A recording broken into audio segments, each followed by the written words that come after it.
ነገም ሌላ ቀን ነው። ደራሲ ማርጋሬት ሚሼል፣ ተርጓሚ ነቢይ መኮንን፣ ተራኪዎች ዳንኤል ሙሉነህና ትዕግስት አለሙ። ነገም ሌላ ቀን ነው። በክፍል 26 ተረካችን ስካርሌት አሽሌ እንደማያገባት ቁርጡን ከነገራት በኋላ የተፈጠረባት ንዴትና ቁጣ የአባቷ ጄራልድ ቁጣ አይነት መሆኑ ብቻ ሳይሆን አያት ቅድመ አያቶቿም ዋጋ ያስከፈላቸው እንደሆነ ሰምተናል። ስካርሌት ሚላኒ ስታጥላላ አሽሌም ልክ እንዳልሆነች ሲነግራት አድምጠናል። የእናቷንና የሞግዚቷን ማሚ ምክር ተቀብላ በሆነና ማፍቀሯን ሳትገልጽ በቀረች ደስ ይላት ነበር። ዛሬ ተጸጽታበታለች። ስካርሌት እስከ ሕይወቷ ፍጻሜ ድረስ አሽሊን እንደምትጠላውና ባለ በሌላ ኃይሏ ተጠቅማ በጥፊ እንደመታችውም እንደዚሁ ሰምተናል። በክፍል ውስጥ ድንገት ከተኛበት የነቃው ሬት በትለር መኖሩን ያየችው ስካርሌት ስታየው በጣም መደንገጧን፣ በዚህም ምክንያት ያወሩትን ሁሉ እንደሰማት በማሰብ ምን ነው ሞቼ ባረፍኩት አሰኝቷታል። እሱም በኩራት ስለሆነው ነገር ሲያበሳጫት ነበር። መግደል ብትችልና አሁኑኑ ብትገድለው ደስታዋ ነበር። ስካርሌት ከነገሮች ውስጥ ቀስ በቀስ እየተረጋጋች መምጣቷንና ስቱዋርት ታርሌተን ሲጮህና የአመጹን ጩኸት ስካርሌት ስትሰማ ነበር ክፍል 26 ትረካ ያበቃው። ቀጣዩ ክፍል 27 ትረካ እንድታደምጡት እንዲህ አዘጋጅተንላችኋል።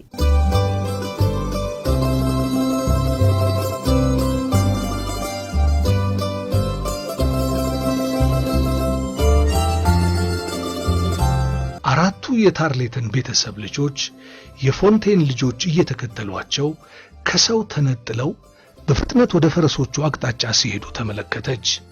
ጄምስ ፈረሶቹን ጫናቸው እያሉ ጮሁ እግረ መንገዳቸው። ያንተ ሰው ቤት ተቃጥሏል ማለት ነው አለች ስካርሌት በልቧ። ብቻ እሳት ኖረም አልኖረም አሁን እሷ ማድረግ ያለባት ሳይታወቅባት መኝታ ቤት ገብታ ድምጿን አጥፍታ መተኛት ነው። አሁን ልቧ ረጋ ብሎላታል። በግርጣቷ ቀስ እያለች እየረገጠች ሽቅ ወደ ጸጥተኛው አዳራሽ ለመግባት ደረጃውን ወጣች። ቤቱ ማታ በሙዚቃና በሻማ ብርሃን ድብልቅልቁ እስከሚወጣ ድረስ ልክ እንደ ሴቶቹ ልጆች እንደተኛ ሁሉ የሚያስደነግጥ እርጅታ ወሮታል። በጥንቃቄ የመልበሻ ክፍሉን በር ያላንዳች ኮሽታ ከፈተችና ሹልክ ብላ ገባች። እጇን ወደ ኋላዋ አድርጋ አሁንም የበሩን እጀታ እንደያዘች ናት። በወዲያኛው በኩል ወደ መኝታ ቤት በሚያስገባው በር ክፍተት የሃኒ ዊክስ የሹክሹክታ ድምፅ መጥቶ ጆሮዋ ጥልቅ አለ። እንደሚመስለኝ ማንም ቀልጣፋ ልጃገረድ ማድረግ የሚገባትን ሁሉ ዛሬ ስካርሌት ፈጽማለች። ስካርሌት ልቧ የለመደ ግልቢያውን ሲጀምር ተሰማትና በእጇ ጨመቅ አድርጋ ያዘችው። ሳታውቀው ደረቷን በጣም ከመጫኗ የተነሳ ልቧ መጋለቡን የምታስቆመው ይመስላል። የሌሊት ወፎች ብዙ ጊዜ ዋና ዋና ትምህርት የሚሰጡ ነገሮችን ይሰማሉ የሚል አባባል ትውስ አላት። ተመልሳ ትውጣ ይሆን እንዴ? ወይስ መኖሯን ታሳውቅና ድንጋጤ በድንጋጤ ታድርጋቸው? የሚቀጥለው ድምፅ ግን እንቅስቃሴዋን እንድታቋርጥ አደረጋት። የሜላኒን ድምፅ ስትሰማ የደነገጠችው ድንጋጤ የጅብ መንጋ ቢከባት እንኳን የሚሰማትን ድንጋጤ በጥፍ ድርብ የሚበልጥ ነበር። ሃኒ እንደዚህ ጨካኝ አትሁኚ። እሷ እኮ ድሮም ተጫዋችና ግልጽ ልጅ ናት። እኔ በበኩሌ እዚያ ከነበሩት ሁሉ በጣም ማራኪ ሆና ያገኘኋት እሷን ብቻ ነው። ወይ ጉዴ አለች ስካርሌት በልቧ። በጥፍሯ ጡቷን ጫን ብላ እየወጋች ይቺ አይጥ የመሰለች ፍጥረት ለኔ ተከራከር ደግሞ። መቼም ሐሜተኛዋ ሃኒ ራሷ መሸከም ከምትችለው በላይ ነው። ስካርሌት ራስ ወዳድነትን በሚመለከት ከራሷ አስበልጣ ለሌሎች የምታስብ አንድ ሴት የምታውቀው እናቷ ኤለንን ብቻ ነው።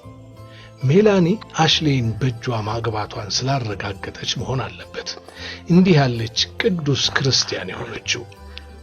ስካርሌት ሜላኒ በአንድ ወገን ጦርነት እያካሄደች በአሸናፊነት የምትወጣበት፣ በአንድ ወገን ደግሞ ስለ ደግ ስሯ የምትመሰገንበት ዘዴ መፍጠሯ ነው ብላ አሰበች።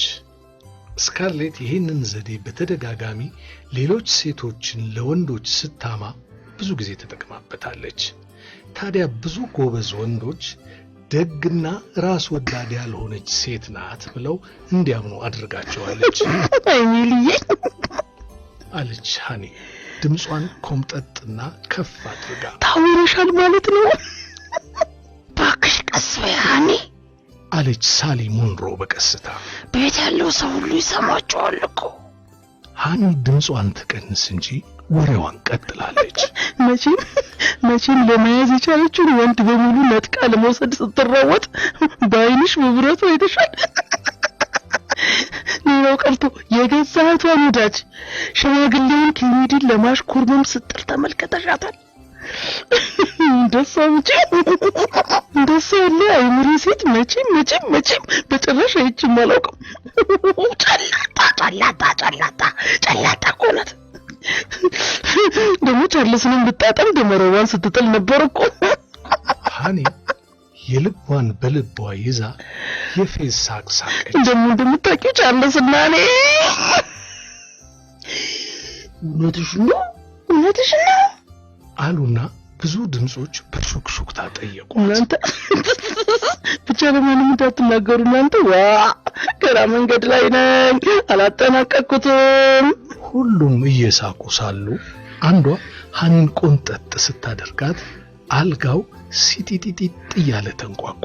ሜላኒ ሃኒ ወንድሟን ብታገባ እንዴት ደስ እንደሚላት በቀስታ ተናገረች። በበኩሌ እንደ ስካርሌት ያለሽ ቀበጥባጣ እህቴ እንድትሆን አልፈልግም አለ የሄቲ ታርሌተን ድምጽ።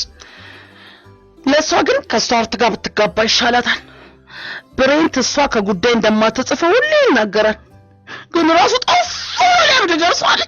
እንደው ምን አለች በሉ አለች ሃኒ አንድ ሚስጥር በመናገሯ ትልቅነት እየተሰማት።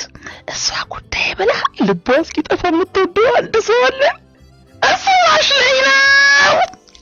ሐሜታውና ሹክሹክታው እየተጋጋለ ጥያቄውና ጣልቃ መግባቱ እየተፋፋመ ሲሄድ ስካርሌት በስጋትና በኀፍረት ልቧ ልትቆም ደረሰች። ሃኒ ወንዶችን በሚመለከት የጅል አስተሳሰብ ነው ያላት፣ ደደብ ናት። በሴቶች ጉዳይ ግን ምንም ስካርሌት ብትንቃት እንደው በደመ ነፍስ የምታውቀው ማዕት ነገር አለ።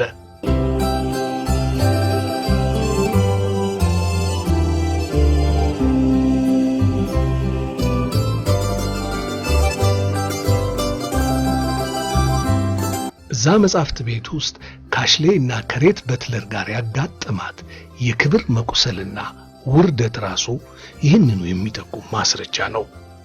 ወንዶች ባለጌው ሬት በትለር እንኳን ቢሆን የሰሙትን ሚስጥር ሊደብቁ ይችላሉ። እንደ ሃኒ ዊክስ ያለችው መንታ ምላስ ላይ ያረፈ ወሬ ግን ገና 12 ሰዓት ሳይሆን ለሀገሩ በሙሉ ይዳረሳል። ጄራልድማ ገና ትናንትናውኑ በሴት ልጅ ላይ የመንደሩ ሰው ሲሳለቅባት ማየት አልፈልግም ብሏት ነበር። አሁን ታዲያ እንዴት ይስቁባት ይሆን? የሚያጣብቅ ላብ ከብብቷ ወርዶ በጎድኗ ላይ ተንጠፋጠፈ።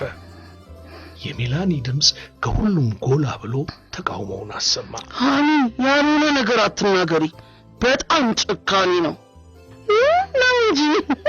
እንጂ ሜሊ አንቺ ሁልጊዜ ምንም ደግ ነገር ልባቸው ውስጥ የሌለን ሰዎች ደግ ነገር ውስጣቸው የምትፈልጊ ሰው ሆነሽ ነው እንጂ ነገሩን ትደርሽበት ነበር። እሰይ ምን ደግሞ ደስ ብሎኛል። እንኳንም ሆነ እሷም ዋጋውን ታገኛለች። ስካርሌት ኦሃራ እኮ እድሜ ዓለሟን የሌሎችን ሴቶች ፍቅረኞች በማሳደድ ችግር ስትፈጠር የምትኖር ናት። ራስሽ በደንብ እንደምታውቂው ስታወርትን ከኢንዲያ ነጥቃ ዞር በላለችው ብላለች። ዛሬ ደግሞ ያው አቶ ኬኔዲን አሽሌንና ቻርልስን ልትነጥቅ ስትሞክር ወደ ቤቴ መሄድ አለብኝ አለች ስካርሌት በሐሳቧ። ቤቴ መሄድ አለብኝ፣ በቃ ቤቴ መሄድ አለብኝ። ምነው ባንድ በሆነ አስማት ወይም ተአምር ከዚህ አንስቶ ታራ ላይ ቁጭ የሚያደርግና ዋስትናዋን የሚያረጋግጥ አንድ ነገር ባገኘች። ምነው ከኤለን ጎን ለመቀመጥ በቻለች? ዝም ብላ አይኗን ለማየትም ቢሆን ምነው ከኤለን ጎን ለመቀመጥ በቻለች? የቀሚሷን ጫፍ ይዛ ለመጠለል እንድትችል ጭኗ ላይ ተደግፋ የደረሰባትን ታሪክ ሁሉ ዘርግፋላት እፎይ እንድትል እድል ቢኖራት እንዴት በተገላገለች። ከእንግዲህ አንዲት ቃል የመስሚያ ጊዜ ያህል እንኳ ብትቆይ ተንደርድራ የሃኒን ጨብራራ ጸጉር ጎትታ አውጥታ እንደምትጥላት ሜላኒ ሃሚልተንንም የደግነትሽ ዋጋ ይሄ ነው ብላ እንደምትተፋባት የታወቀ ነገር ነው። ዳሩ ዛሬ ምን ያልሆነችው ርካሽ ነገር አለ። ዋናው ችግሯም ይሄው ነው። ቀሚሷ ድምፅ እንዳያሰማባት በእጆቿ ጫን ብላ ደግፋ ሹክክ ብላ ደፈጣ ላይ እንዳለ አውሬ በጥንቃቄ እየተራመደች ወደ ኋላ ሄደች። ቤቷ የሚታያት ቤቷ ብቻ ነው። ቁልቁል አዳራሹን አቋርጣ የተዘጉትን በሮችና ዝምታ የዋጣቸውን ክፍሎች አልፋ ስትጣደፍ ሁሉ ወደ ቤቴ እሄዳለሁ የሚለውን ሐሳቧን አጠናክራለች። ፊት ለፊት በረንዳ ላይ ስትደርስ አንድ ሐሳብ አእምሮዋን ያዛትና ቆመች። ለካ ቤት መሄድ አትችልም። ከዚህ ጠፍቶ መሄድ የሚሞከር ነገር አይደለም። የሴቶቹን ሽሙጥ፣ የራሷን ሀፍረትና ቅስም ስብራት ሁሉ ችላ በርትታ መቀመጥ አለባት። ወደ ቤት ሮጦ መሄድ ለበለጠ ሐሜት በር መክፈት፣ ለባላንጦቿ የበለጠ ትጥቅ መስጠት ይሆናል።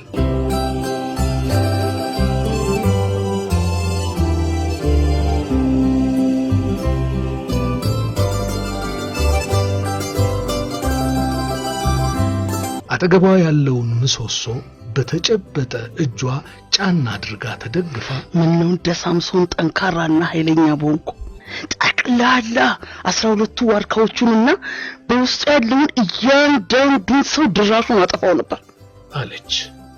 ታሳያቸው ነበር። እንዴት አድርጋ እንደምታሳያቸው አታውቅም። ቢሆንም ከማድረግ ወደ ኋላ አትልም ነበር። እሷ ላይ ካደረሱባት ጉዳት በጥፍ ድርብ የሚበልጥ ከፍተኛ ቅጣት ታደርስባቸው ነበር። ዋነዶ በአሁኗ ደቂቃ አሽሌን ራሱን ረስተዋለች። በአሁኗ ደቂቃ ለሷ አሽሌ ማለት ያ ሎጋ ለግላጋው የምታፈቅረው ሸጋ ልጅ ሳይሆን ከዊክስ ቤተሰብ ውስጥ ያለ ማንም ተራ ሰው ነው። በአሁኗ ደቂቃ ለሷ አሽሌ ማለት በ12ቱ ዋርካዎች ካሉት የመንደሩ ሰዎች አንዱ እንዲያው ማንም ሰው ማለት ነው። ሁሉንም እንዳንድ ነገር ነው የጠመደቻቸው። ስለሚስቁባት፣ ስለሚያሾፉባትና ስለሚያሟት ካንጀቷ ጠልታቸዋለች። እንደውም በቃ ወደ ቤት አልሄድም አለች በልቧ። እዚሁ ቆይቼ ወሽመጣቸውን ነው የምበጥሰው። ቆሽታቸው ድብን ይበል ድብን። ለእናቴም ቢሆን አንድ ነገር አልነግራትም። አረ ለማንም ቢሆን ምንም ነገር አልተነፍስም። እንደገና ወደዚያ ቤት ልትገባ፣ እንደገና ደረጃዎቹን ልትወጣና እንደገናም ሌላ መኝታ ቤት ልትገባ ልቧን ደንደን፣ ሐሞቷን ኮስተር፣ ትጥቋን ጠበቅ አድርጋ ፊቷን መለሰች። እየተመለሰች ሳለች ከረጅሙ አዳራሽ ጥግ ቻርልስ ሲመጣ አየችው። እሱም አያትና በጥድፊያ ወደሷ መጣ። ጸጉሩ ተመሰቃቅሏል። ፊቱም ከመረበሽ ብዛት ሳምባ መስሏል። ምን እንደተፈጸመ ሰማሽ? ገና አጠገቧ ሳይደርስ በጩኸት ጠየቃት። ሰምተሻል? ፖል ዊልሰን ነው ከጆንስቦሮ ወሬውን ይዞ የመጣው። በጣም እየቀረባት ሲመጣ ወሬውን አቋረጠ። እሷ ትኩር ብላ ከመመልከት በቀር ቃል አትመልስለትም። ሊንከን በበጎ ፍቃድ የሚመለመሉ ወታደሮችን እየሰበሰበ ነው አሉ። 75,000 ወታደሮች። ደግሞ የዚህ የሊንከን ወሬ መጣባት። እንደ ወንዶች ሲባሉ ዋናውን የሚከነክን ጉዳይ ትተው አርቲ ቡርቲ ነገር ማውራት ነው እንደ ስራቸው። ይሄ እዚህ ፊቷ የተገተረ ጅላምቦ ደግሞ ሊንከን በዚህ ገባ በዚህ ወጣ ያለ እየዘላበደ እሷ እንዲህ ልቧ በቆሰለበት መልካም ስሟ በጎደፈበት ሰዓት ስለ ሊንከን እንድትጨነቅ ይፈልጋል። ቻርልስ ትኩር ብሎ አያት። ፊቷ አመድ መስሏል። ጠባብ አይኖቿ ብቻ እንደ እንቁ ያበራሉ። ማንም ሴት ፊት ላይ እንዲህ ያለ የሚንቀለቀል የቋያ እሳት ማንም አይኖች ውስጥ እንዲህ ያለ እንደ ርችት የሚረጭ ወላፈን አይቶ አያውቅም። እኔ እኮ ገልቱ ነኝ አለ። በጥሞና ልነግርሽ ይገባ ነበር። ሴት ልጅ እንዴት ስስ እንደሆነች ዘንግቼዋለሁ። ስላስቀየምኩሽ ይቅርታ አድርጊልኝ። ስሜትሽን በጣም ጎዳሁሽ። ውሃ ብርጭቆ ላምጣልሽ? አይ አያስፈልገኝም አለችና አቅሌለሽ ፈገግታ ሰጠችው። ክንዷን ያዘና ነይ እዚያ አግዳሚ ላይ እንቀመጥ አላት። ራሷን በመነቅነቅ መስማማቷን ገለጸች። በጥንቃቄ እጇን ይዞ ደረጃውን አወረዳትና በሳሩ መሃል አቋርጦ በፊት ለፊት በኩል ካሉት ዋርካዎች ሁሉ በጣም ትልቁ ዋርካ ስር ወዳለው የብረት አግዳሚ ወንበር ሄዱ። ሴቶች እንዴት ስስና ተሰባሪ ናቸው ጃል! ገና ጦርነትና ጭካኔ ስሙ ስለተነሳ ብቻ ነፍስና ስጋቸው ይላቀቃል ብሎ አሰበ። ይሄ ሐሳብ ወንድነቱን አጉልቶ አሳየውና ወንበሩ ላይ ሲያስቀምጣት ከድሮው በጥፍ ኮርቶ በጨዋነት ተቀመጠ። በጣም ተለዋውጣለች። ያም ሆኖ አመድ በነፋበት ፊቷ ውስጥ የሚያየው ቁንጅናዋ ልቡን ሊያስጋልበው ጀምሯል። ምናልባት የሱ ወደ ጦር ሜዳ መሄድ አስከፍቷት ይሆን እንዴ? የለም፣ ይሄ ይሆናል ማለትስ የለበጣ ይመስላል። ታዲያ ምንድነው እንዲህ በእንግዳ አስተያየት እንድታየው ያደረጋት? እጆቿስ መሐረቧን ሲይዙ ምን እንዲህ ያንቀጠቅጣቸዋል? ሻሿ ሳይቀር ይርገበገብ የለም እንዴ? እንዲህ ያለ መርገብገብ ያጋጠመው ስለ ፍቅር ባነበበባቸው መጽሐፍት ውስጥ ነው። ወንዶችን አታሎ በፍቅር ለመያዝ የሴቶች አይኖች ሲቅበዘበዙ የሚታይባቸው አይነት እርግብግብታ።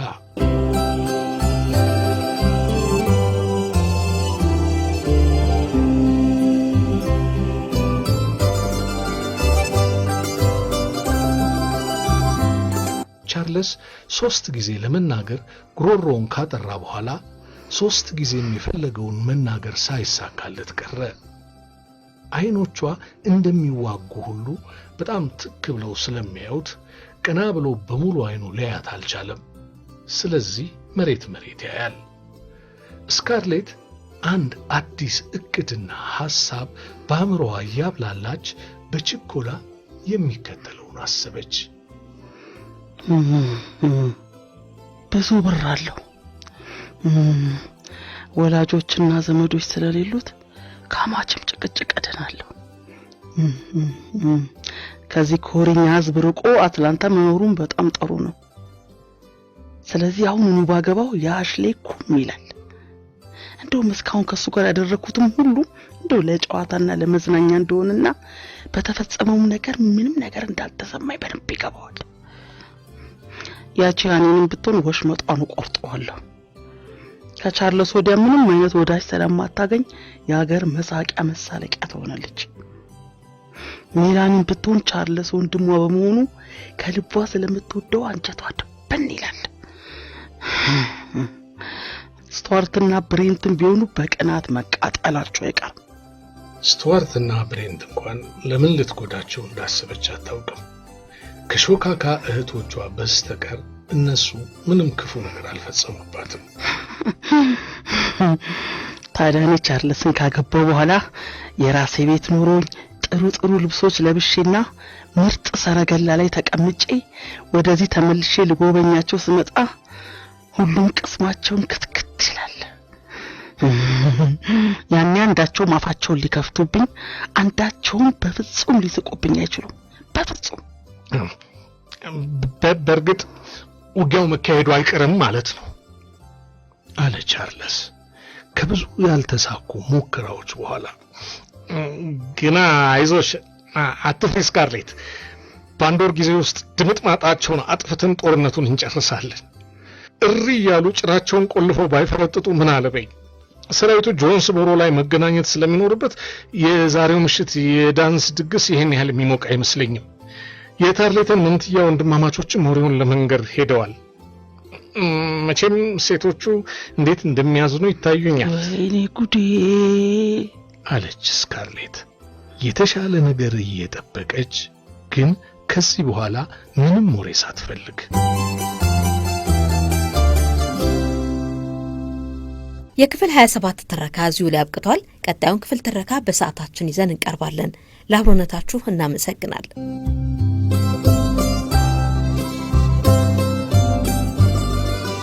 ነገም ሌላ ቀን ነው። ደራሲ ማርጋሬት ሚሼል፣ ተርጓሚ ነቢይ መኮንን፣ ተራኪዎች ዳንኤል ሙሉነህና ትዕግስት አለሙ። ነገም ሌላ ቀን ነው።